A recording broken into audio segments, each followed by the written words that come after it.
Today, we are diving into one of the most intense, most ancient debates ever recorded, the story of Job. But, we're not starting at the beginning. We're going to jump right into the pivotal moment when the entire conversation gets turned on its head by a voice that absolutely no one saw coming. Have you ever been in one of those arguments where you're just going in circles? It gets so frustrating, right? And eventually, everyone just gives up. It's a total dead end. Well, that is exactly where we find ourselves 31 chapters deep into the book of Job. After pages and pages of really dense, beautiful poetry, the entire conflict boils down to this. On one side, you've got Job, a guy who's lost literally everything, but he's holding fast, saying, "I am innocent." And then on the other side, you've got his friends, who are just completely convinced that this level of suffering has to be a punishment for some awful hidden sin. So after all that back and forth, they've hit a wall, a total stalemate. The text itself says the words of Job are ended. His friends are all out of arguments, and Job has made his final case. Nobody's convinced anyone of anything. The debate is, for all intents and purposes, over. Or is it? And this is where our main character for today just bursts onto the scene. His name is Elihu. He's a younger guy who's apparently been sitting there listening silently this entire time, and let me tell you, he is furious.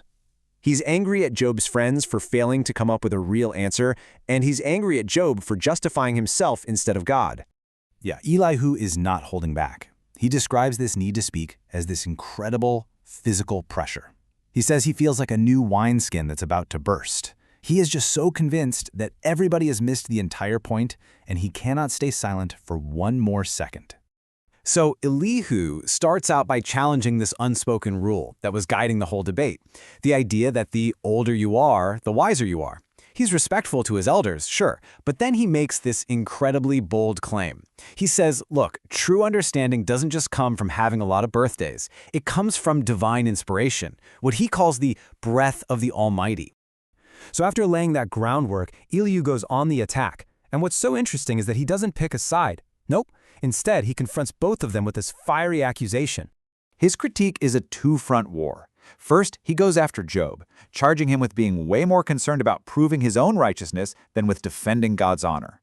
Then, he turns and just slams the friends for their total intellectual failure. He says, you couldn't actually refute Job's arguments, so you just condemned him. In Elihu's eyes, both sides are fundamentally wrong. Elihu makes it crystal clear that he's not just going to rehash the same old tired arguments. He's basically saying, I'm throwing out your entire playbook. He promises a completely new way of looking at Job's suffering.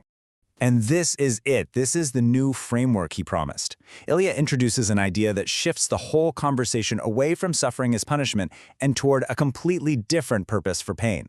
Elihu's starting point is the absolute sovereignty of God. He looks at Job and asks, why are you even arguing with him? His foundational point is that God is infinitely bigger than us, and he is under no obligation to explain himself to us. Now that's a tough concept to swallow, for sure, but it is absolutely essential for what he says next. So according to Elihu, God is always communicating. First, he might try to reach us through dreams or visions to kind of steer us away from pride. But if that doesn't work, he also uses pain. The key here is that the goal isn't just punishment, it's to chasten, to correct. The ultimate purpose is actually redemptive, to save that person's soul from a much, much worse fate. This right here is the absolute game changer in Elihu's perspective. He completely reframes suffering. It's not always a sign of God's anger. It could actually be a sign of his mercy. In this view, pain can be like a severe warning light, a divine intervention designed to protect us from some greater, unseen danger down the road. So, what are we supposed to take away from this dramatic interruption in the debate? Well, Elihu's speech actually offers us several really profound lessons about wisdom, about God, and about hardship. Okay, so first, real wisdom can pop up in the most unexpected places. It's not just a product of age. Second, we have to grapple with the fact that God's ways are just higher than ours. His sovereignty is total. Third, and this is probably the most challenging one, hardship can actually be a form of loving correction.